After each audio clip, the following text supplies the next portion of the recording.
rise for pledge allegiance, followed by a moment of silence. I pledge allegiance to the flag of the United States of America and to the republic for which it stands, one nation, under God, indivisible, with liberty and justice for all.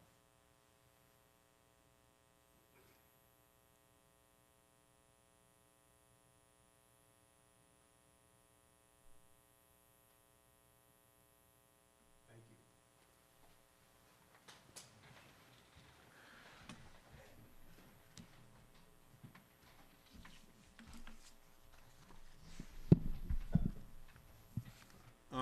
Prior to this evening's meeting, the board did meet in executive session to discuss legal matters also. Moving on, item 3, President's Report. Couple things on my notes here. Last week was Principal Awareness Appreciation Week. So I'm sure all of our teachers got their principals something really nice. And then this week, the principal's opportunity to return the favor is this week is Teacher Appreciation Week. So I'm sure all the principals are appreciating their teachers this week. So from my personal perspective and the board's, we appreciate all the principals and all the teachers and all the staff. And so the past 2 weeks, those two groups are deserve their recognition and appreciation. For the board, 2 things coming up on our calendar here. On the 30th is a Career Magnet graduation, and the 31st is the Cassius graduation. Several years ago, it was probably one of the low points in my 11 years now on this board. I think we had 3 or 4 board members show up at the one graduation, and that was just disappointing. For me, you've heard me say this probably before. To me, I think it's one of the best parts of this gig that we're all doing as school board members. Just the joy and pleasure of being able to attend the graduation, and urge everyone to attend. Some of you, out of town and have previous commitments, understand that, but they're 2 great evenings. They really are. I appreciate them. It's the highlight of my school board year, every year. And as far as tickets, I know there's information here. Just a little housekeeping item for school board members. Often we share tickets because someone has a close friend or a relative and they always need more graduation tickets. So, or if you have extra and you're not going to use them, just probably get them back to Kurt, Mark, or Brad, and they'll see that Brad gets them. There's probably always someone who can use them, but it's a great time, and we always pray for no rain as well. Okay. Item 3.02, Superintendent's Report. I just have one or two statements, and then both Dr. Long and Mr. Whitmer are going to give a report tonight. Staff Appreciation Week, so thanks, Ed, for saying about admin. You go back another week before that, it was Administrative Assistant Day. So I hope in some point we just say Staff Appreciation Week, and we just celebrate everybody. Because I think Monday was Nurses Appreciation Day. I am not sure I can keep up anymore with what recognition we're doing. So I hope in our future we just say staff appreciation from the time they get on the bus and everybody they experience throughout their day, from the cafeteria worker to the teaching assistant to the secretary to the principal to the teacher, so counselor, social worker, and so on. So thanks everybody for all you do, and we do appreciate you. I like that idea. That keeps someone like me from missing someone. Yes, we always miss someone. The second item is you do have a draft of the community newsletter that should be going out to the residents within the next 7 to 10 days, and also the survey, which is very similar to the staff survey for the community. That concludes my report, and Mark and Kurt, which one of you would like to go first? I will for the secondary. Forgive me, I want to make sure that I hit these, so I'm going to be reading now, the first 2. But this year, the Regional Navy Program Manager, who is new to the area, made a guest appearance to present to cadets with their 5th consecutive Distinguished Unit Award which is the top 25% in the nation, and to provide a first ever recognition to Chambersburg as the most outstanding unit in NJROTC Area 3. Now what this means is that they were recognized at only 23 programs in the nation. So one of 23 best programs. And we just want to thank Commander Apgar and Sergeant Motney for their willingness to go above and beyond, but also the cadets that are really making this program great. So that is one outstanding area that we really were shining in. The second one is the Cassius Esports team. They earned a spot in the National Final Four and will face off against a team in Florida. It's the Florida Virtual School. This virtual school has players from all over Florida compared to just our town and our region here. Whoever wins that game, will go against the Advanced Technology Center from Virginia Beach, and they will be crowned the title for the Nationals. So at the middle school level, they just completed the PSSAs. Is a big sigh that I heard from both middle schools, and I'm sure the elementary schools are the same way. But they are going to be joining the high schools with Keystone testings starting next week and then the following weeks as well. AP testing, IB testing. May is just a nothing but testing month. And then the last week of school is finals. So these students are going to be really pushing through with different tests. But I will have to say that Mr. Norcross, you did a great job on those envelopes for me for graduation. The 30th is CMS, the 31st is Cassius. Both start at 6:30, so board members, we need you there by right around 6 o'clock or so we can get down to the gym and you can say hi to the students if you want to say hi to the students in the gym, and then we'll process out. But also, your robes will be up in the office area for each one of those graduations. Cassius, you do have tickets. CMS, if it's outside, we don't need tickets. Due to the size of the graduating class, we can fit everyone in there. But if it's inside, CMS, if it's raining, it'll go inside. There are tickets for that, and we have to keep it to a minimum of, I believe, 6. So at that point, we'll see if each one of you needs some tickets for that, okay? Other than that, thank you very much. All right, Mark took a couple of the ones with the testing. So once again, the PSSA, they are pretty much sending everything back around now, finishing up the science in the elementary and middle schools right now. Another exciting news, earlier this year we approved a whole bunch of STEM advisors and clubs at schools. Our teachers are so excited. They met with me a couple times after work here over the past couple weeks. We are going to be running a STEM camp this summer. I think it's going to be pretty popular because the STEM clubs have become very popular. Some meet before school, some meet after school, but we're going to be running it July 22nd. We chose Ben Chambers because it has one of the biggest parking lots that we can weave cars around, because we think we're probably going to cut off the first year at about 150 kids for 4 hours each day. We are going to be able to feed them breakfast and lunch through our school lunch program. So it's going to be a great week, that July 22nd. I did put something in last Friday's folder about that. Along the lines of teacher appreciation, just want to thanks to the community, because they, being a longtime principal, we went to the community year after year to help support Teacher Appreciation Week. Some of the local businesses providing breakfast and lunch for our teachers and different gifts. So thanks to the community for supporting our principals as they ask for items to show appreciation to their hard work that their staff does. And really, in the schools, they do it for the whole staff that week, just not the teachers. Of special note, Chick-fil-A just gave us like gift cards today for every teacher in the district. And then I want to thank last year and this year, but our local Rotary, for when they do the chicken and stuff, they're providing meals for all of our homeless students and even more students than roughly, last time I checked, we have about 230 classified homeless this year. Last year, the number was closer to 400. And they are providing free meals for families during their chicken stuff. The tickets are being bought by the Rotary members and turned in here, and our homeless coordinator, along with Claire Weber, Gabby Wards-Lemus is our homeless coordinator, is disseminating those tickets and making sure that those kids get food. But I want to thank the Rotary for doing that. That's, I believe, May 14th. That's all I have. Thank you.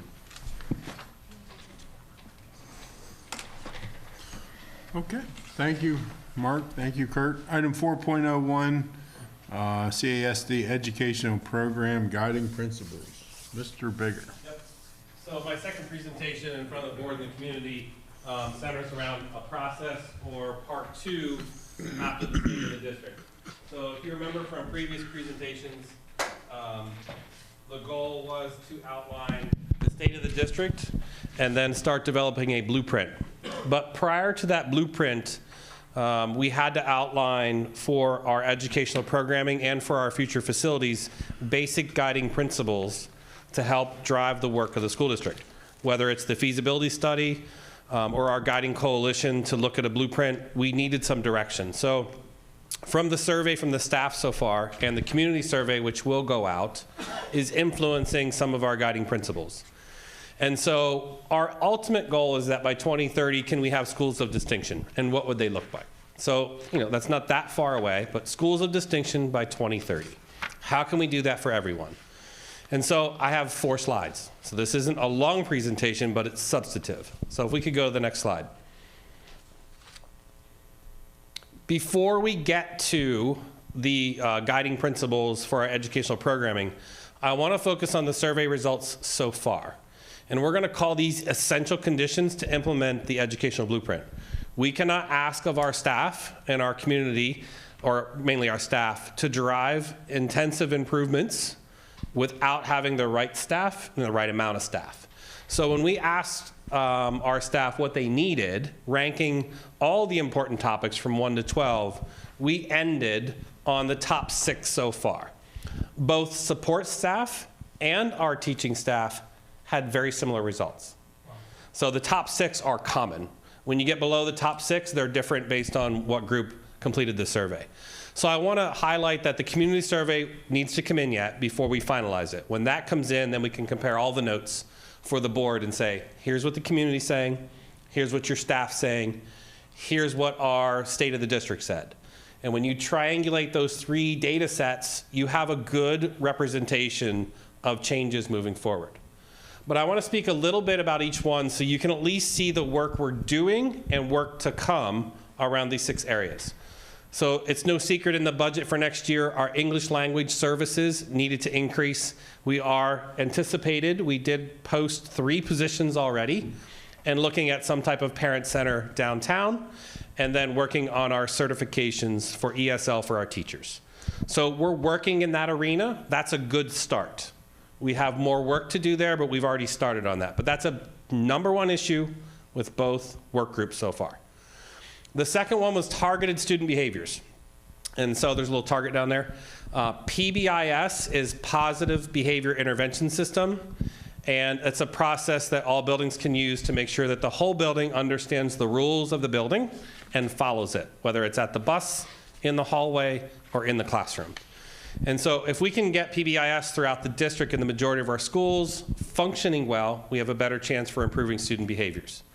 The second area you're aware of with the grant for the end of this building called the Education Services Center at the DAO for is that 1.3 million? I'm looking to you, Kurt. What's the grant at the end of the hallway?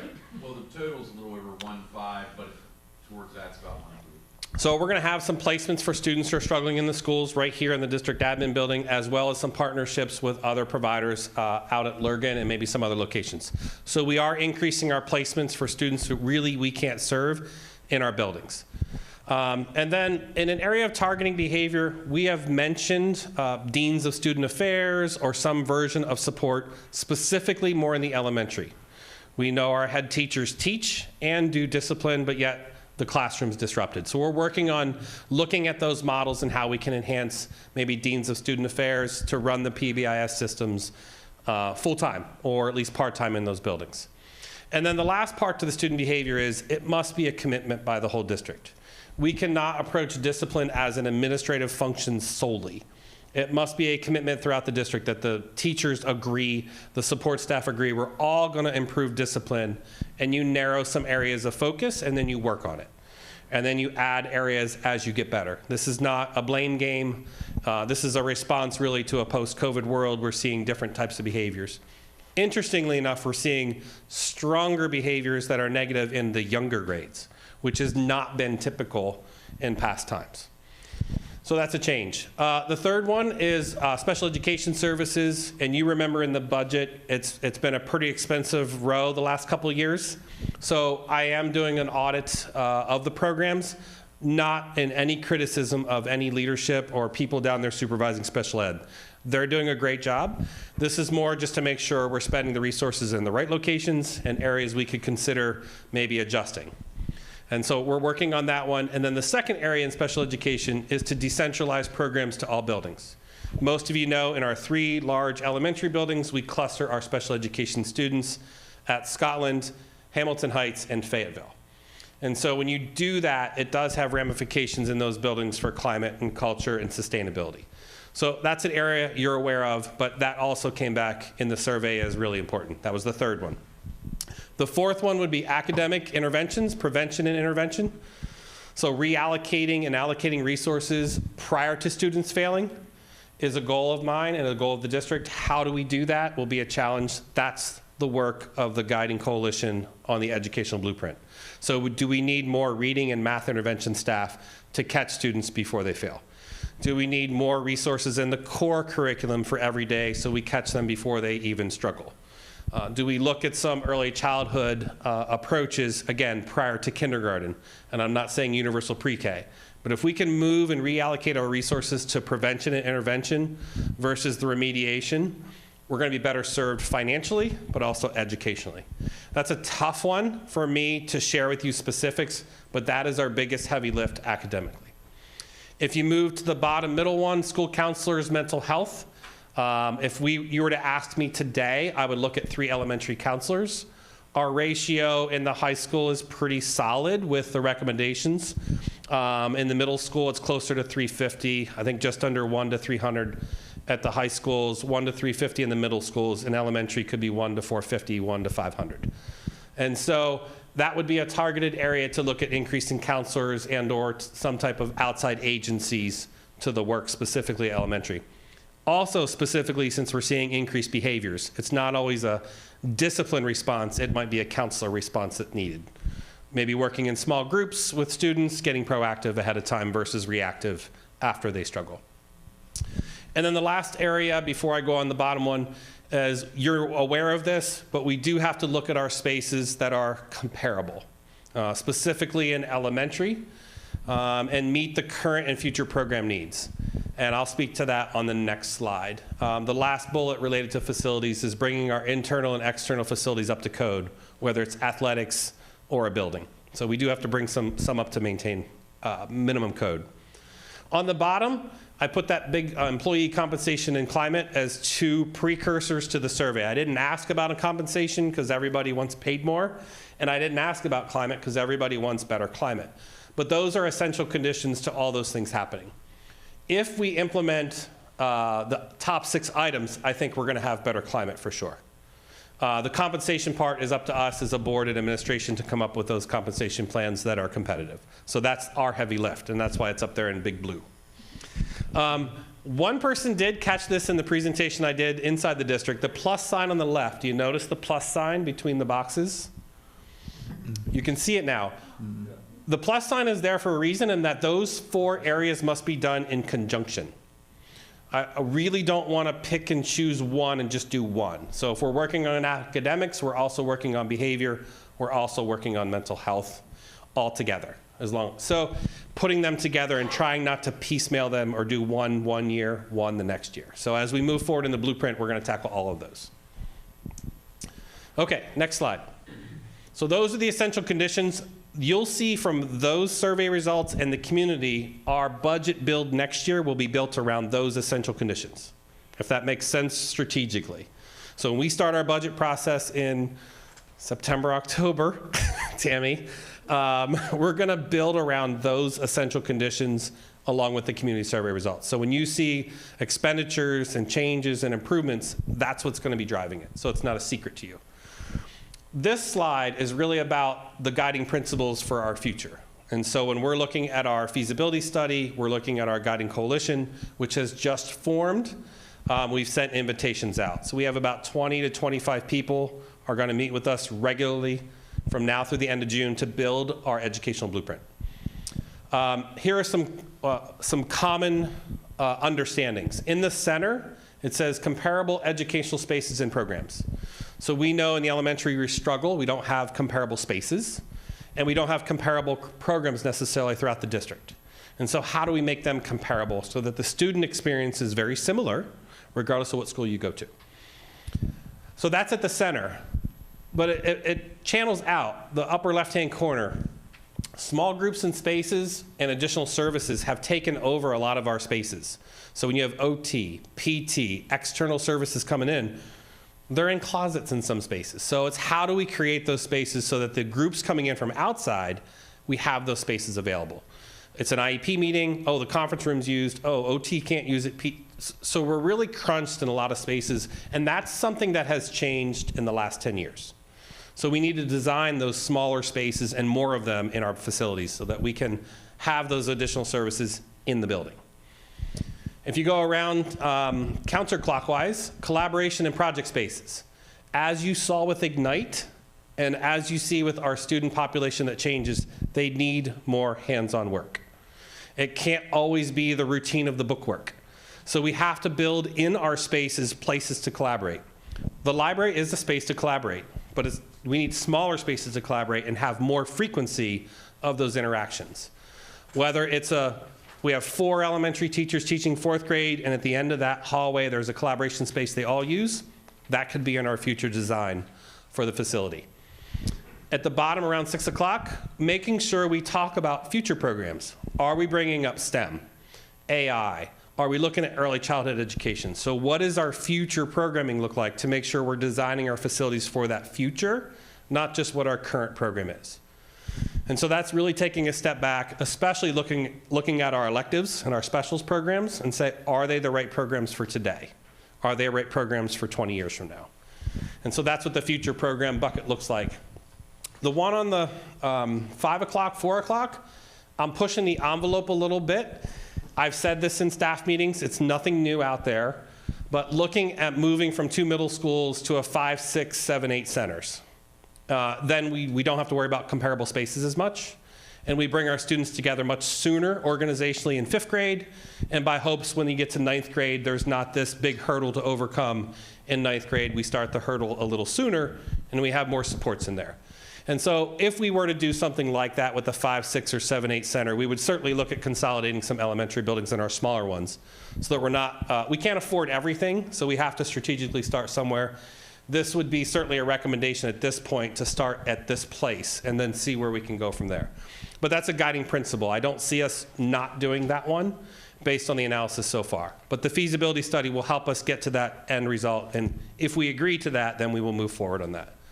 And the last one with the guiding principle is making sure our special education and English language spaces are available in all of our buildings so that the students who struggle or have struggles are at their home school, and we're not transporting them or moving them throughout the whole district. So these are very aspirational and can be expensive, but I think any blueprint should be.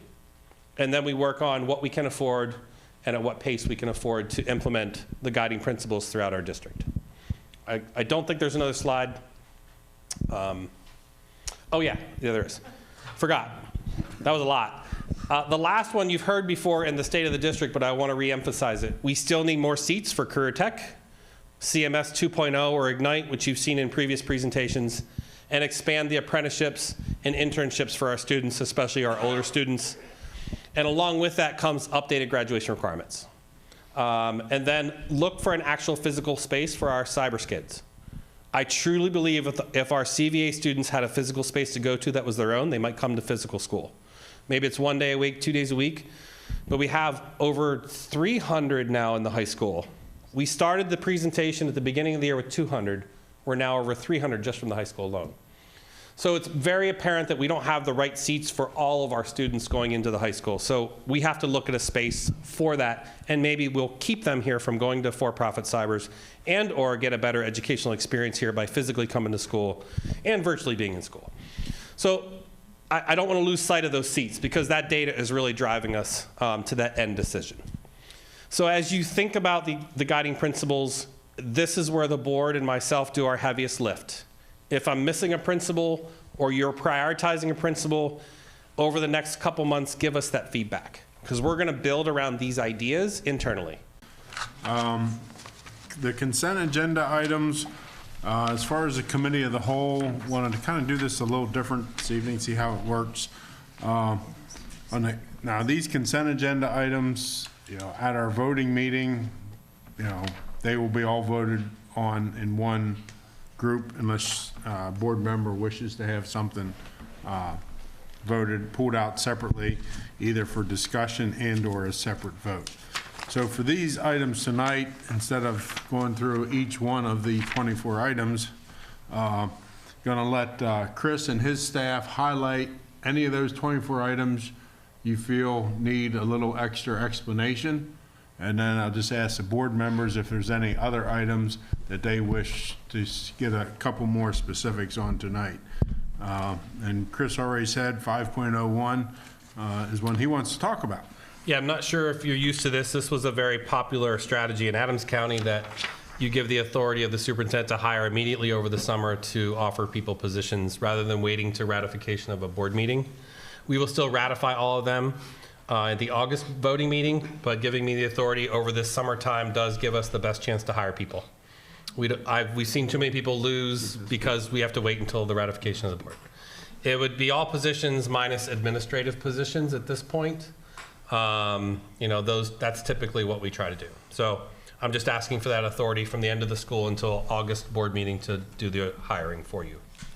I think it's a very wise thing to do because I think it's been said before that you lose people, all that, until you wait. I think it's a great idea. Yeah, I'll say, basically, I think it's a great idea. And after all the hiring is done, you're the guy that's stuck with it. So I'm believing that Thank you you're for making pointing the that right out. decisions up front. And You'll have be done sure to your point them out homework. if they're not. I like it. All right, Love it. so do it. That reminds me of the Bill Parcells line, right? What's that? If you're going to be responsible for putting a meal on the table, let him buy his own groceries. Anything else on 5.01? Any questions, comments from board members? Okay. Ask the cabinet, or if there's any one of the cabinet members who want to highlight any specific item, and you all can flip coins, rock, paper, scissors, however you want to do it. Who goes first? Is there any items? Kurt?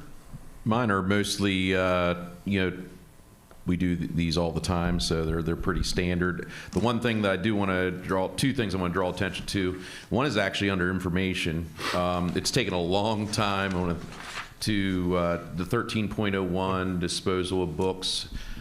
This is the old social studies curriculum. Some of ours are over 20 years old. When we dispose of something, we do check to see if there's any vendors. We have a few book vendors that we called, and they'll come and look, but they were definitely not interested in how these resources were. Our principals and teachers are been itching for months. I keep getting, especially the high school, they keep asking, is it going to get to the board, but we have to research what the old, how much they cost, a long time, that 20 years ago, and get those on the official documents. So just want to point that out, that we are going to be disposing of the old resources. The other one is, it was information, we did the 30-day look of the personal finance management, which is 5.12. For the resource that our teachers picked out up at the high school, this is going to be a mandatory requirement. With the incoming freshman class, they'll be taking PFM, personal financial management, in 11th grade. So this is going to be heading towards approval. So that's just a resource. That's all I have. Dr. Long, any consent items you want to expand upon or highlight? Mine are pretty straightforward. Technology help, and we've done that before. expulsions and reinstatements, so. Tina? All good? Tammy, anything? The only one I wanted to mention is the arbiter pay. I think this will make Mr. McKee very happy. We've been working with the athletic program for the last 2 years, and we will be moving to pay our officials through arbiter pay, which is also used for scheduling. It will allow for some efficiencies in the process and also allow for the officials to get paid a lot sooner. So we're happy to bring that forward. The other items are pretty much standard. The budget transfer for the charter school tuition, I believe I had outlined what was driving that in a board report. Yes, Chambersburg's only one of 2 districts in the Mid-Penn Conference locally that does not do arbiter pay. And it's, yeah, I know some of the officials don't like it because then they get so much money, they get a 1099, whatever, but it's well worth it. It's well worth it. Instead of handing out checks at the game. No, they come 4 weeks Yeah. later. So, sorry. Yeah. I just know that from experience. They come 4 weeks later. At least from Chambersburg. Some of the other districts, it's only a week or so. You're on 30-day terms, you must not don't do well. Well, I could say something, but I won't. Yeah. Well, Tammy, you brought up the one item I want to just highlight, the 5.02, and just, you know, as you look at, you know, we're in our budget season, and what, 2 more votes still to come. What? Yeah. You know, in 3-year span, $3.1 million increase in cyber charter costs, 13%, if my round math is right here. So, unfortunately, that's a cost that we don't have a whole heck of a lot of say in, short of Chris's presentations of what we can do to maybe slow this down a little bit on students leaving the district. Yeah, I'd like to pile on to that, Go ahead. Ed. So, yeah, I noticed that, the numbers, and I did the math, and thought, you know, almost a 6% increase for regular students and special ed, 7%. And I gather that the board members of the charter schools are not elected. They're under no obligation to satisfy any voters or taxpayers in any way, and yet they get away with this, and we get to pay the bill. So to me, that really is stupid. But it is what it is, it's a law. Yep. But I'm hoping someday soon that'll change. Well, I think I read that the bill has been passed in the House, but is sitting in the Education Committee in the Senate, and the public needs to be contacting their senators to try to get the bill out because it needs to be voted on. And so contacting your senator to ask for it to be released from the Education Committee, I think I'm correct in what I'm stating. Can you describe the bill just in brief? Well, the bill would cap the amount at $8,000 for regular education students, and I forget what the special education figure is, but instead of it being based on the individual school, it would be a statewide amount of money. Currently, the cyber charter schools are getting different amounts of money from different districts for doing the same thing. And it depends on where the student comes from, how much the cyber, and the amount of money that these cyber charter schools have in their reserves and what they're paying for advertising and all kinds of things is just exorbitant. If you read the information about these cyber charter schools, it's a racket. I'm probably incorrect, politically incorrect for saying that, but Is there anything that we ought to do as a board collectively? I mean, the public should be reaching out, but could we send a letter to our The local county representatives? superintendents have drafted a letter. We'll approve it Thursday from our view. Would it be wise for us to collectively do something similar? I would say pick up the phone, make phone calls and visit. From my experience with legislators, they like the phone calls and the visits. Resolutions they get all the time. Please do and please don't do, but a phone call and a visit and a personal letter, they might like. Okay. That's what I would encourage you for that anyway. Can that information be put in our Friday information? The information how to contact them? Yes, Sure yes. will. I mean, I can look it up at the Nope. same time. No, I have It'll an be a reminder for all of us. I have an app for that. Thank you. You can ask for that? I do. Well, yep. Any other questions, comments, discussions on 5.02 or any other item on the consent agenda that board member would like more information on? I'd don't just need- like to point out that the personal finance material is free of charge. Whomever was responsible for finding that is to be commended. I have to say that 20 years ago, my late husband taught personal finance at the Career Center, and he got all his material free also at that time. So I knew it was out there. So I'm just glad that, and it's quality material. I'd just like to make a comment on the 5.20, the reinstatement for a 7th grade student, and send commendations to all those that have helped have the student be reinstated. I think it's always great when you see student success, especially when, sometimes it's very difficult for some of our students, and for them to be reinstated and for that recommendation to be made. I know it takes a lot of work to make that happen, so thanking all those who have been involved. Agreed. I had 8.01, just a little clarification. 801 or 50? 8. Okay, we'll get to I'm that. Yeah, just stay, yep, we're going to get there. Okay. All right. Yep, we will get there I'm in the wrong section. real soon, actually. I'm in the I wrong think. section. No problem. Okay, if there's no other discussions, I don't hear any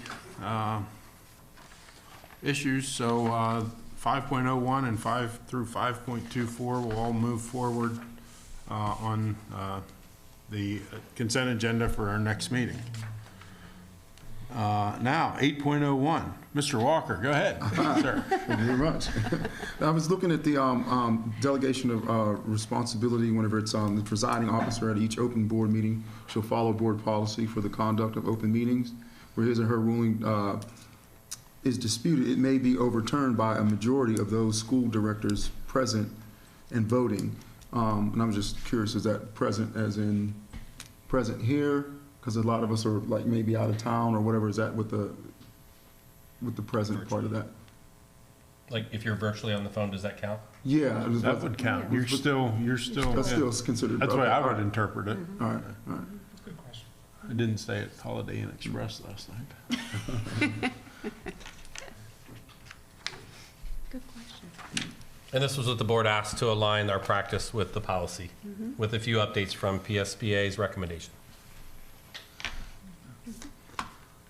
And my one other comment on that would be, and again, I commend Mr. Bigger for this, I think the town hall meetings are a much better forum than the public comment, but public comment is part of the law of the land also, so we will have the public comment, but as you can tell, we don't, at least in a couple, 4 months here, the public comment hasn't been as often. And I commend Chris for his vision in having the town hall meetings once a month, and that's a great forum to have a dialogue, because the problem with public comment, but I think it's a necessary evil, is, okay, we just sit here and we listen, and then we say, okay, we will respond. It's not a dialogue for public comment versus the forum. That's a great, the town hall is a great forum for that back and forth conversation and dialogue. Anything else on 8.01? That'll be a first read at our next meeting. And 8.02 will be a second reading on resource materials. Anything to add to that, Mr. Woodman? No, we just made some of the updates that we discussed a little bit in the last meeting when Melissa Engel-Unruh was here to talk about it, and some of the attachments are up to date, so it's pretty much ready to go. Any questions, thoughts, comments? Okay, 8.01 and 8.02 will both go forward to our next meeting.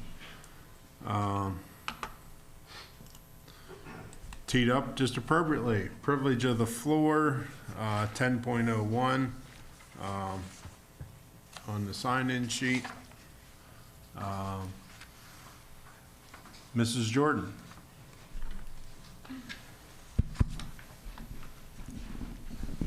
He's gonna want to speak too, I think, so you might want to ask anybody else. Yeah. Excuse me, just 1 minute, Mr. And I looked at the sign-in sheet, but the sign-in sheet isn't a prerequisite. I always go through who signed in and check the box. But if you didn't check in, you're still allowed to make a public comment, and we'll just do it after Mrs. Jordan. Thank you, Mrs. Jordan. Yes, public comment is a necessary evil. It's been going on for ages. Good evening. I am in an enviable position here because I can offer up ideas here and not be called out for micromanaging the administration. So here goes my thoughts again. Agenda item 501, Superintendent Hiring Authority. Superintendent Bigger is the sole authority here. All of you should vote for this agenda item, and I think you all will. Agenda item 502, Charter School Tuition.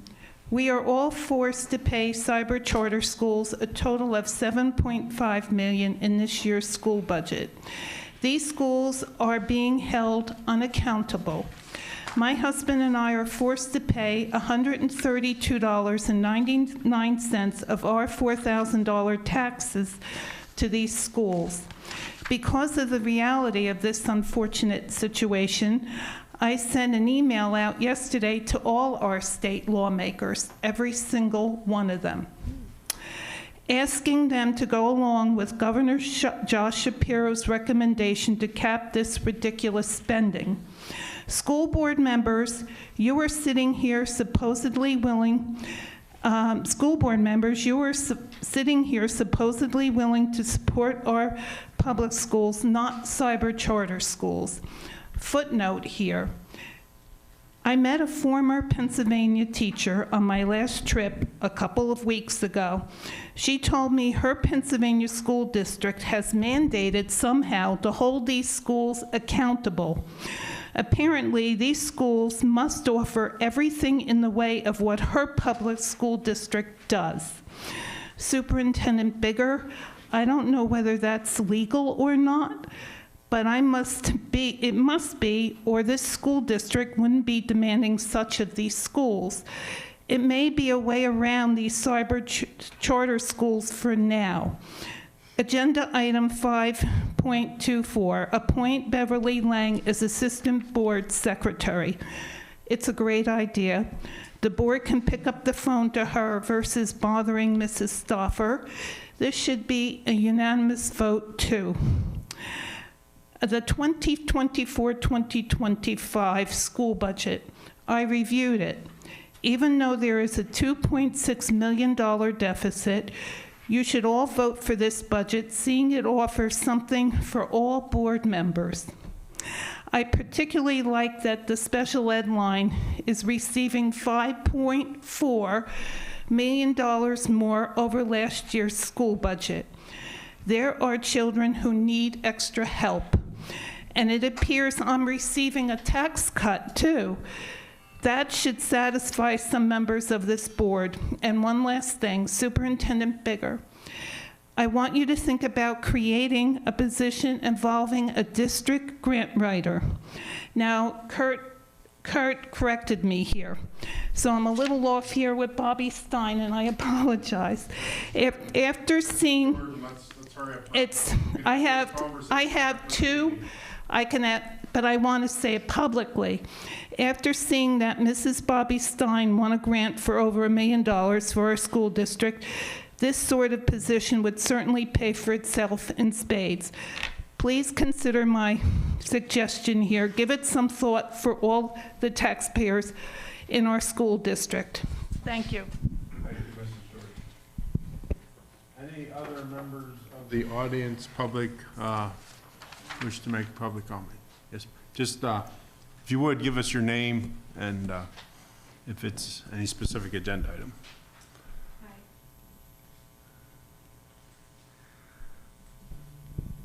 I'm Jillian Culler, and I'm not addressing any specific agenda item. I just wanted to extend gratitude towards all of the board members, the non-staff volunteer, in light of Teacher Appreciation Week and all the other ones that were listed in the beginning of the meeting. So thank you. Thank you. Thank you. Very nice.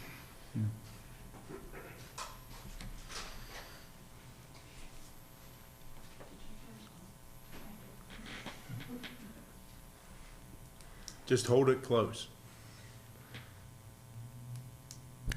Is it on? I'm Erin Atherton. I'm a parent of 2 children. I did not necessarily an agenda item. It more spoke to Mr. Bigger's guiding principles that you had, and wanted to ask the board, as well as Mr. Bigger, to consider going back to the original admittance and entrance policy that CMS had in the beginning, not the amended policy that got changed to when our former superintendent was here, to look at the original founding entrance policy that CMS had. Thank you. Thank you. Any other public comments?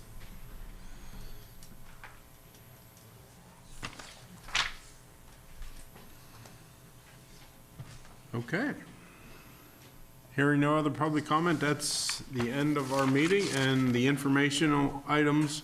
I'm sorry, 11. I'm getting ahead of myself. Item 11, new business discussion only. This is the board members' opportunity to do our public comment dialogue.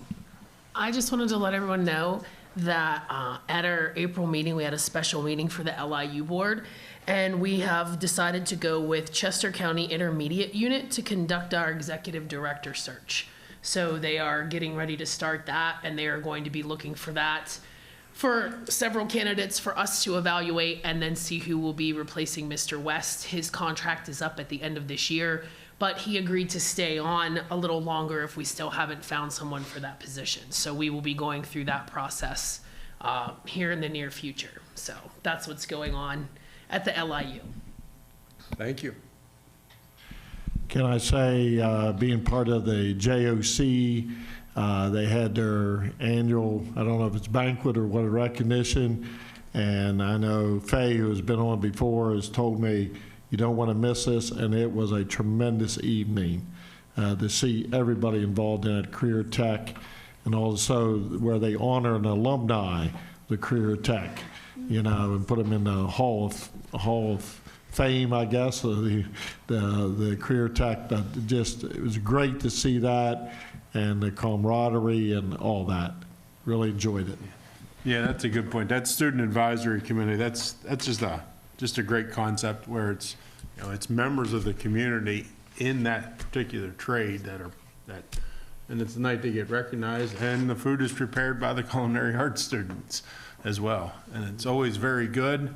And unfortunately, I had to miss the meal again this year, and that's my loss. Mm-hmm. Any other items, discussion or items board members have? Yeah, I'll just say something quick. I've been to quite a few sporting events as well as some music concerts, and I want to thank the teachers and coaches that are involved with that. And I also want to give a shout out to the folks at Teens and Greens. If you are planting any veggies or flowers around your home, it's a great place to check out. They do really good work there, so check it out. Teens and Greens, it's on 11 just south of Chambersburg. I've been there twice since they opened. I think they opened on April 16th, so yeah. I might add that I was just there Monday and found some really good plants. And it was my first time there, and the gentleman carried my stuff to the car and treated me like, you know, it was a really good opportunity for those students to be involved in that and having such, you know, nice plants. And it was just I was very impressed with what I saw there, being it was my first opportunity to go there. And several of those students are heading to Georgia in the fall for the national competition because they did so well in the state competition. And another group, 4-H, are heading to Massachusetts in the fall for a national competition also. I think I saw that our greenhouse was having some kind of an open house at Cassius also. Do you know anything about that, Mark? Yeah, I have to find out what the date and time is, but I can't remember. I think it's tomorrow. It's this check. week. Can I buy tomato plants? I need more. Teens and Greens has a lot. I know. We have a greenhouse at Cassius also, and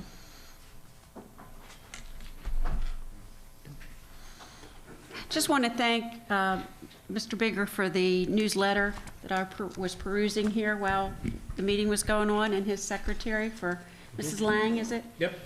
For the great job, and all, it's got a wealth of information, and I believe that the community will really appreciate your communication. And of course, as it's been said before, they really do appreciate your weekly calls. And that's a really positive way to get information out to the students and parents. Also, lastly, I like this new format. I wasn't aware we were doing that tonight, but it's great because there's a lot of information that comes out in the board agenda that we can read, and we didn't have to. We might not be here so late, you know. So it's still workable for us. So whoever's idea that was, that's great. Don't worry, you'll get your opportunity for a late meeting. Opportunities. Any other comments, discussions? Okay. See everybody in 2 weeks at the board meeting. Meeting adjourned.